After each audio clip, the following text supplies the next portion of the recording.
614 Startups Nation, welcome to a very special edition of the podcast. Now, this is our second show. We're talking about PPP today, and I have some very special guests in the house.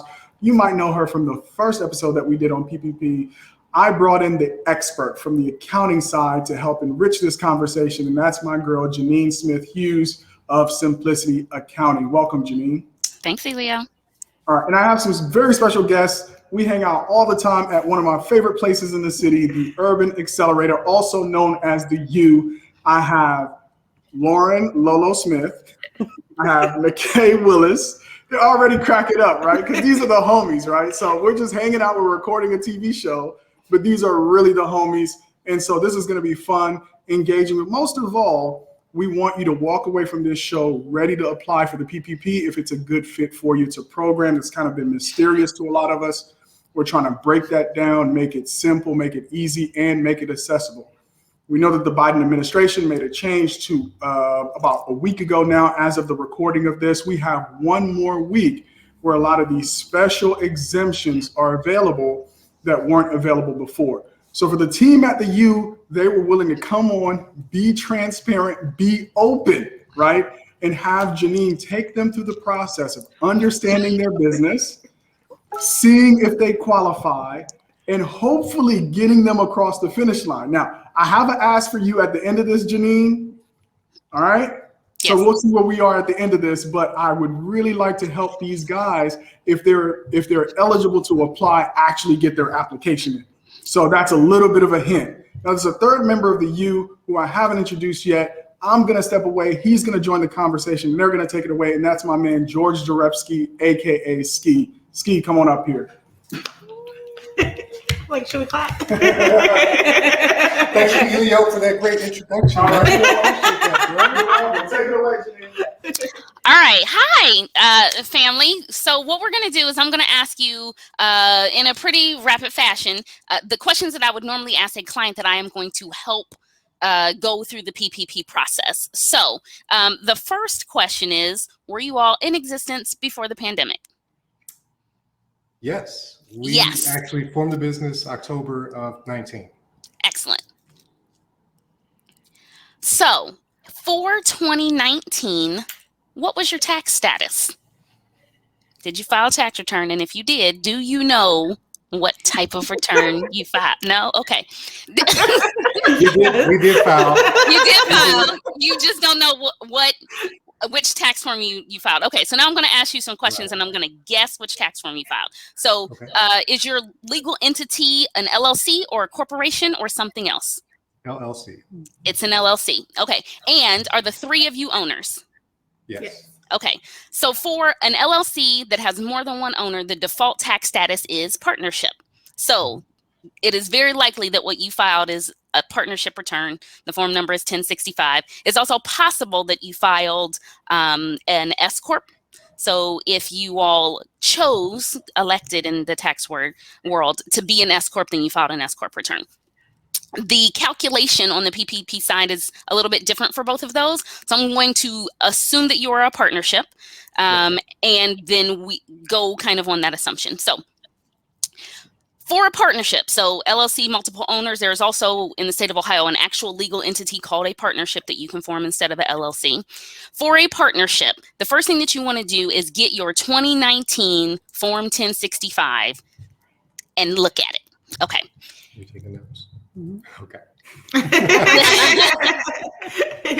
The 1065 has a form for each owner called a K1. A K1 shows the split of income and expenses for each partner.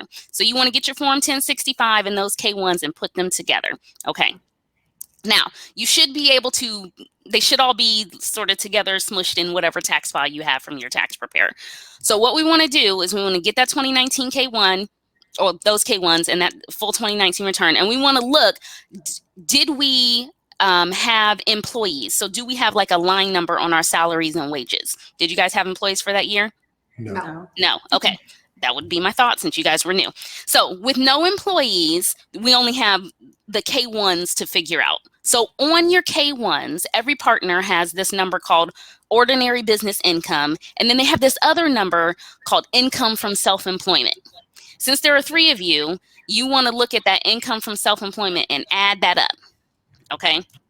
So since this was only a part of a year, if you started in October, and you may not have gotten the business sort of kicked off yet, and so you may not have any dollars in income from self-employment. We really started in January with our first pay.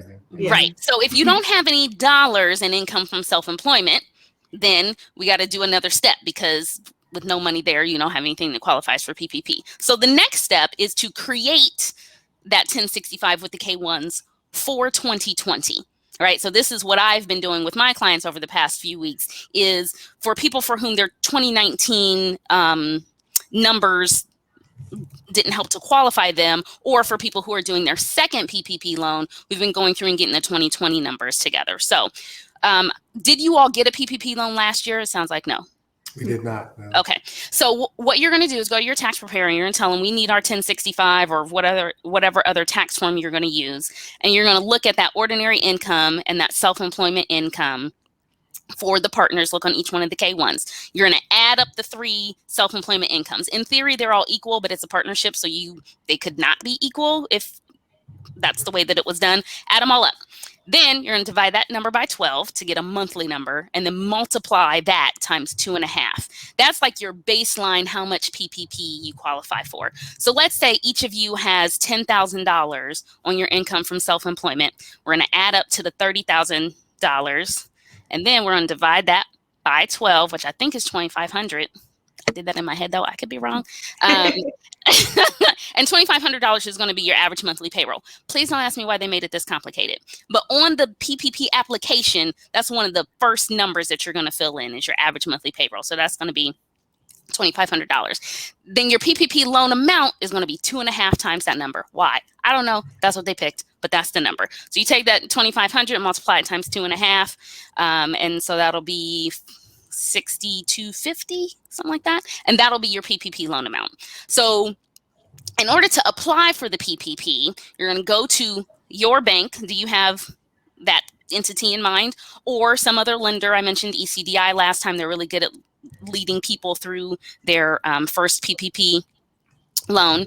So you're going to go to the bank and you're going to take them your 1065, your K1s, your employee records from payroll, if you have that. You all don't have that, but for other partnerships out there, you might also have employees, so you add that up together. And the PPP application from the SBA website. It's like 4 pages. The front page is the only one that has calculations on it. So you'll put on that front page of the application the annual payroll, that monthly payroll, and then the total PPP loan amount. And you'll give the bank all of those things: the application, the 1065, the K1s. And if you have payroll, your reports from payroll, usually 941s and quarterly state unemployment returns. I don't know why they need both. They got the same set of numbers, but that's what they want. So that's what you all would need to do. Since you don't have your 2020 partnership return done yet. No? Okay. Did you know it's due like in 10 days? Yes. No, we're actively working on it. All right. So you're right in the timeline of, getting it done in order to get the PPP done. But say you didn't have that. So this is for the rest of the 614 Startups family. You want to pull together your income and expenses and how you're going to split it amongst your partners, and give that to your tax preparer, and at least ask them to create you a draft of a 1065 and the K1s so that you can go ahead and apply for the PPP. The SBA rules say that it doesn't need to be filed in order to qualify for the PPP, but the due date is March 15th. So me as a tax preparer, I'm just going to do it until it's done, and then go ahead and file it and let you apply for the PPP. The PPP application deadline isn't until March 31st, but the big businesses are going to come back in about a week, and so the system might kind of get gobbed up. I had a client that we finished her application on Tuesday, and she got her approval notice this morning, so that's great. Hopefully she'll have her money tomorrow. Wow. Nice. Yeah. Now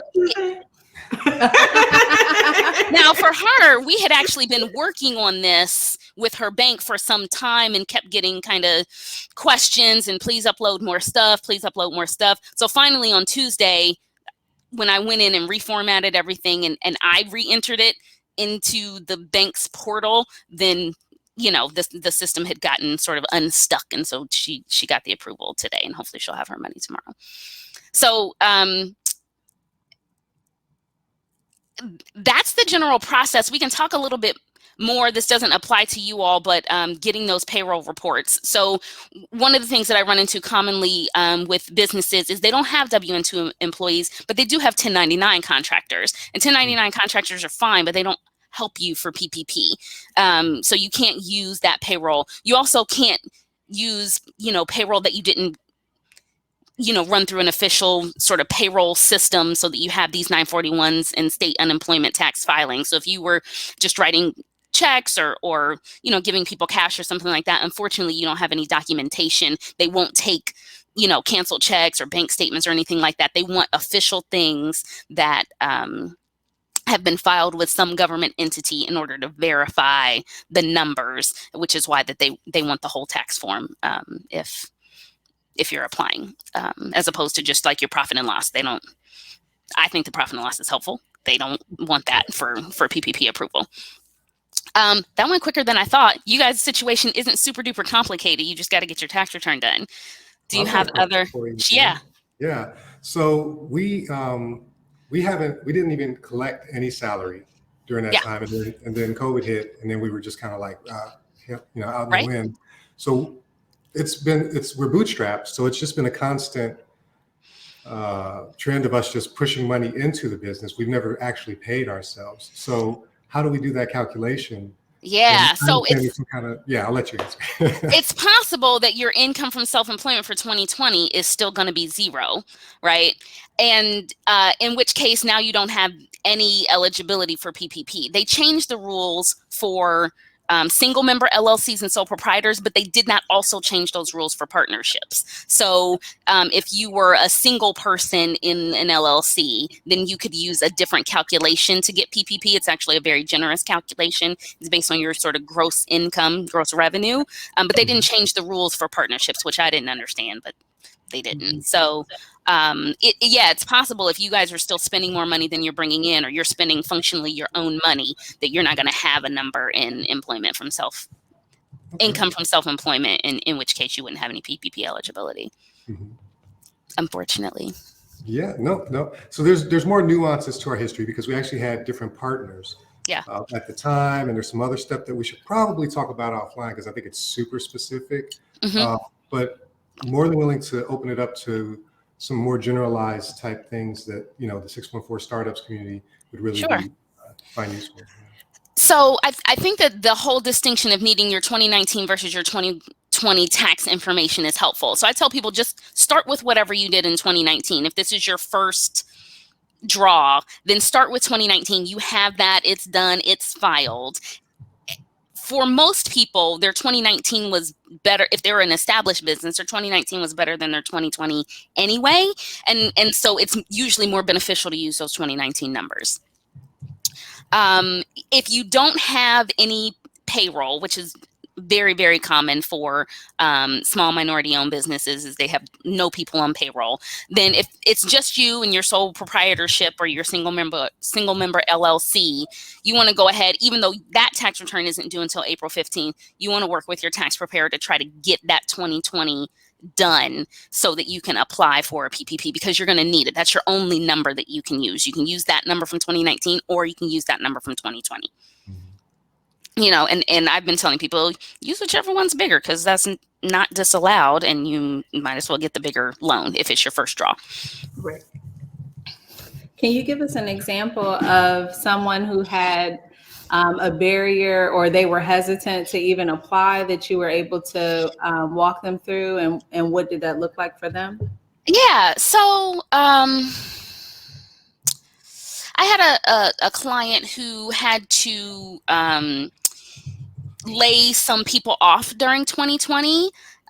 She looked at the first round of PPP and said, I just don't know when or if or how my business is going to come back. And unemployment is so generous right now that I think that I should just go ahead and kind of furlough people and let them collect unemployment until I figure out what's happening. And she did that kind of without without talking to me about it. But after she told me about it, I said, well, I think that makes sense. I think that that's a good idea, because she said, I can't justifiably get this money and keep my payroll. It really is functionally only about 10 weeks of payroll, 2.5 months, right? Mhm. And she's like, well, if my business doesn't come back after 10 weeks, then I'm laying people off anyway.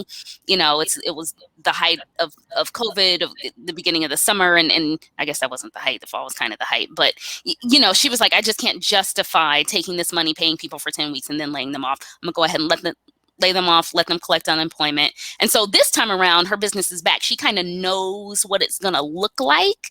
And she was worried about, you know, taking on, she's got a fairly sizable payroll, and she was worried about taking on this level of debt. And I said, well, now that we can look and see that over the course of 24 weeks, which is the forgiveness period, do we think that you could spend every single dollar of this on payroll?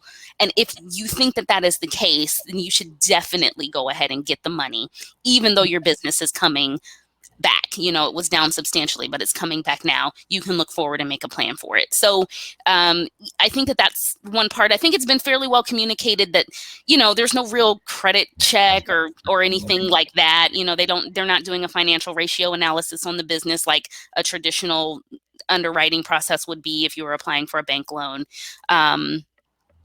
You know, now with this new process that they've gotten rid of some of the felony conviction and the student loan things, there were just people who would have rather applied the first time, but couldn't for those reasons. And so just making sure that we got the word out about those changes. But most of the clients who are working with me directly already, they got the need for the money and what it was supposed to do. What I did end up running into was sort of over the time of meeting people who weren't my clients, who hadn't really figured out how to navigate through the PPP process, because it was complex if you had no financials and you didn't have a banking relationship, right? Because you didn't have your tools and you didn't have somebody to ask in order to get the tools, right? So it's kind of been a uphill sort of educational and knowledge battle, and with some businesses who, you know, weren't working with an advisor regularly. So what would be like your top advice for that person who's watching this today and they're like, that's me. I don't have my documents and I don't have somebody else. Yeah. So the first thing is, and I think I probably said this last time, is get your income and expenses for 2020 together. It's time to do that anyway. It's tax time, right? So if you're going to spend some hours right now, spend hours on getting your income and your expenses together. How much income did you bring in over the course of the year? How much in expenses did you spend sort of in the major categories in whatever your business is? You're going to need that to get these tax documents in order to apply for the PPP. There are plenty of virtual and online lenders. There's ECDI, who's here in Columbus and up in Cleveland and down in Cincinnati, that's doing PPP loans this time. So now there's a lot of people who understand the process. Last time the process was new, so everybody was kind of figuring it out as we went. But now there are, you know, dozens, hundreds of us who have been through the process, who kind of understand the nuances of it. So if you're going to spend some time getting your income and expenses together, you're going to be able to find somebody to help navigate you through the process, whether that's somebody at your current bank, somebody at a virtual bank, or somebody at a, you know, community-based lender like ECDI or something like that. Okay. And I have a final question. Sure. As far as what are the guidelines when it comes to the forgiveness portion of it once someone does acquire the loan?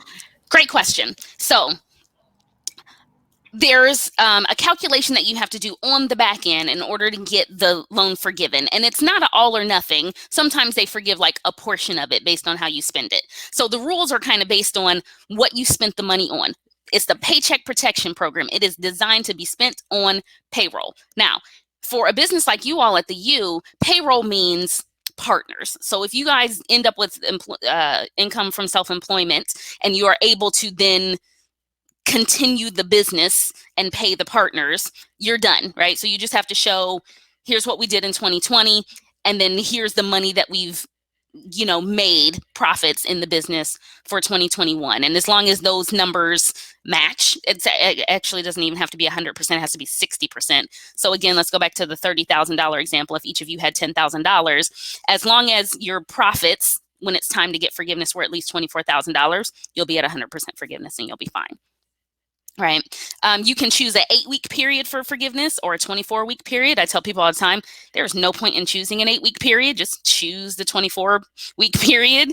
Unless for some reason, you've spent that money in 10 weeks on payroll and you just want to apply for forgiveness right then. You have like 10 months after the fact to apply for forgiveness. So you have plenty of time. I tell people just select the 24-week period. The forgiveness paperwork can be just as complicated as the application paperwork, but most people who have been through it once at least understand kind of the documents that we have to pull together, because it's the same set of documents, and then how working through the portal or working through however they're doing it at the bank is. So tips on forgiveness: spend the money on payroll like you're supposed to, or on making your business profitable. Don't buy equipment or vehicles or anything. Like, none of that is allowed. Paying rent is allowed. Paying interest on mortgages is allowed. But spend it on payroll and on business operations, and generally you should be fine for forgiveness. Elio, I can't hear you. All right, Janine, you have probably forgotten more than I know about accounting, so that was absolutely brilliant. I thought that was very, very insightful. Very helpful. I think you guys are equipped to make some decisions around whether or not you apply for PPP or even qualify, etc. But I have a couple questions, and this is more like community-based stuff, right? Yeah. In personal finance, rule number 1 is pay yourself first. Mm-hmm. All right, and so what are your thoughts about the way traditionally minority owners pay themselves? Should we become payroll employees, even if it's just one person? Yes. So I used to say there's a tax calculation that we do before we put somebody in an S Corp. An S Corp is the status where you are a corporation and as a owner, you go on payroll. There are other statuses where that could happen, like a C Corp, but in a partnership or in a Schedule C, so a sole prop or a single member LLC, owner does not go on payroll. And so we used to say, okay, what are the dollars at which you save taxes by going into an S Corp? And that's when I would put people in an S Corp, right?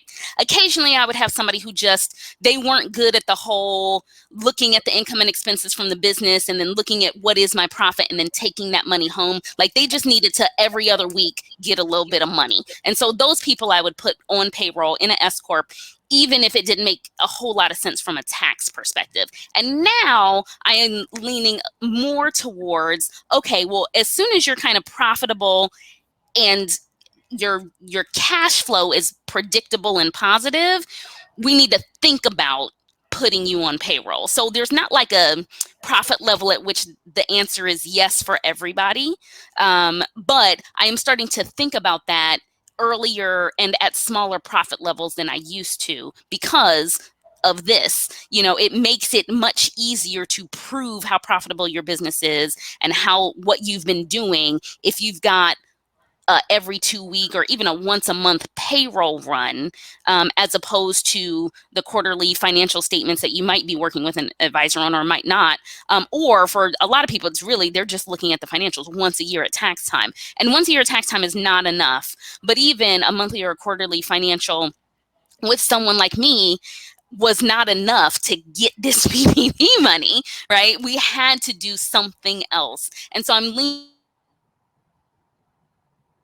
more in earlier, but you can't just do it. Like, don't just call ADP and be like, I'm going to need to put myself on payroll. You have to be an S Corp first. That is a choice that you can only make in a small window every year. That window is actually over on March 15th.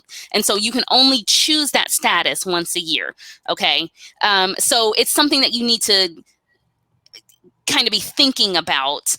If so we're at the beginning of 2021 and you say to yourself, we're going to grow and we're going to hire and we're going to put employees on payroll anyway, then it might make sense to go ahead and make that election and put the owners on payroll.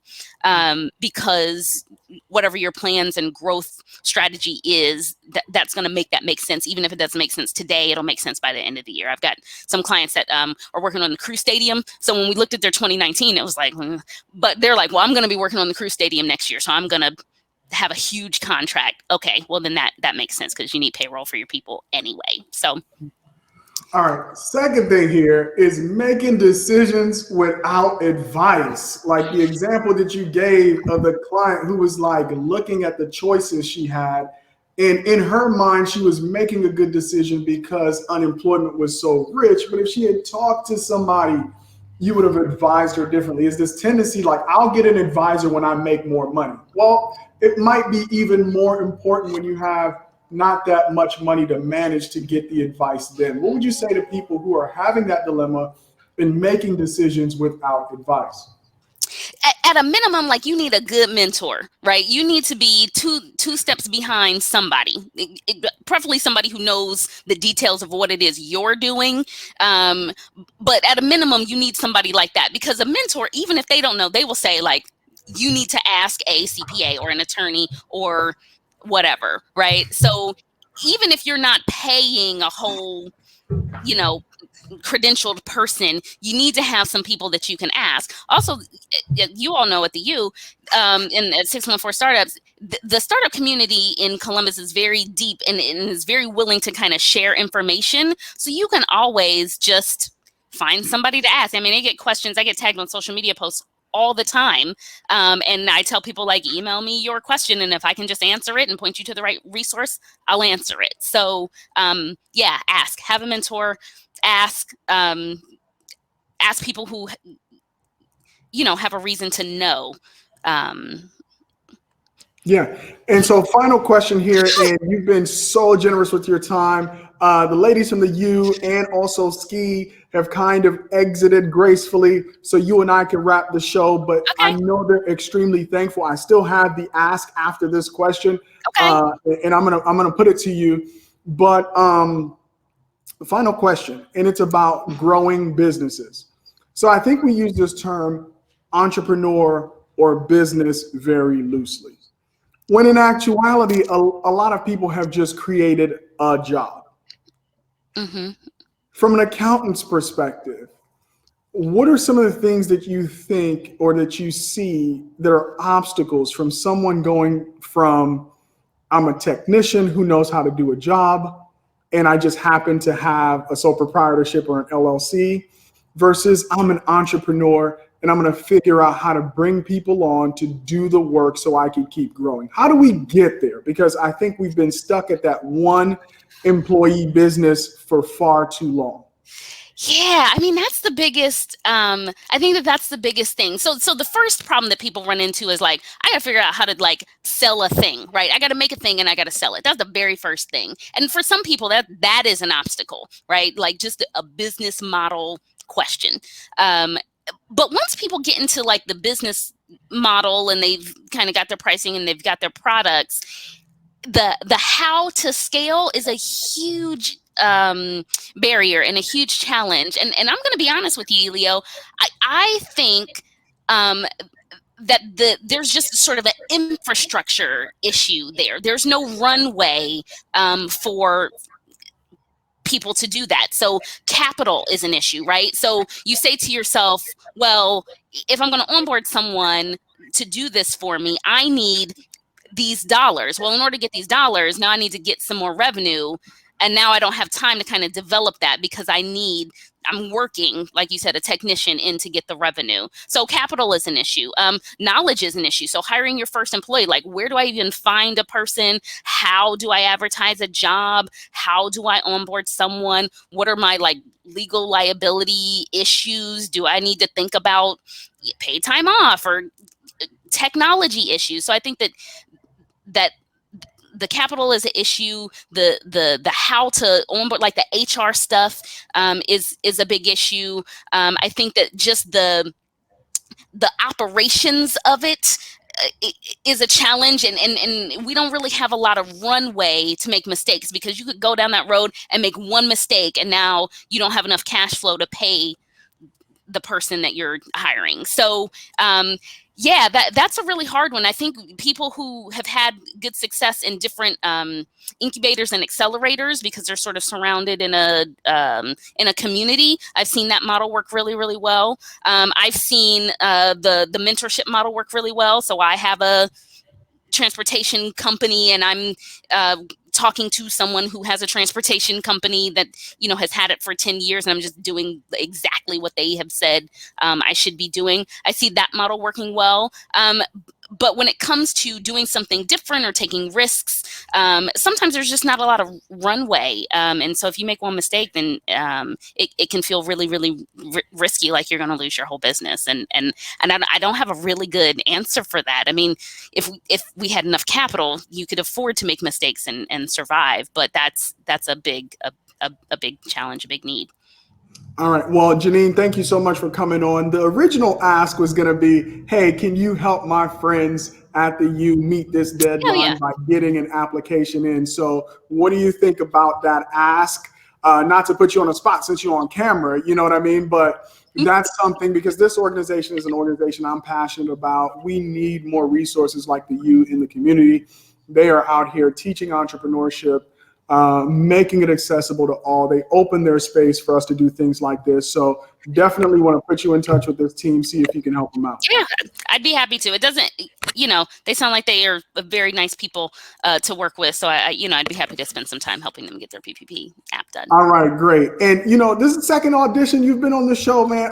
You angling for your own show or something? I'm getting a sense here that there's something going on here, because you're an absolute gem and a lot of knowledge to share with the community. So let's keep that other conversation going about that as well. Okay, Leo, I'm happy to hang out with you anytime. Can't do it solo, but anytime you want me to hang out with you, happy to do so. I'm trying to grow a company here, Janine. I need to bring on employees. That's what I'm trying to do. And you shooting it down. All right. Folks, there you have it. This is part 2 of the PPP conversation with Janeen Smith-Hughes and the team over here at the U. Hopefully this has been informative and you picked up some things that are actionable. If you actually need advice, you need to work with an expert. Janine, how do people get a hold of you? My website is simplicityaaccounting.co, simplicityaaccounting.co. I'm also on Facebook and on LinkedIn. And you can find me frequently mentioned in Facebook posts in Columbus Black-owned businesses. I get a lot of questions in there. And it's possible that whatever question you have, I've already answered there. Yeah, that's it. All right, great. And guys, follow 614 Startups on all social media platforms, especially YouTube, where you can find this video. Check us out also on our website, because the video will be posted there, www.614startups.com. Until next time, peace.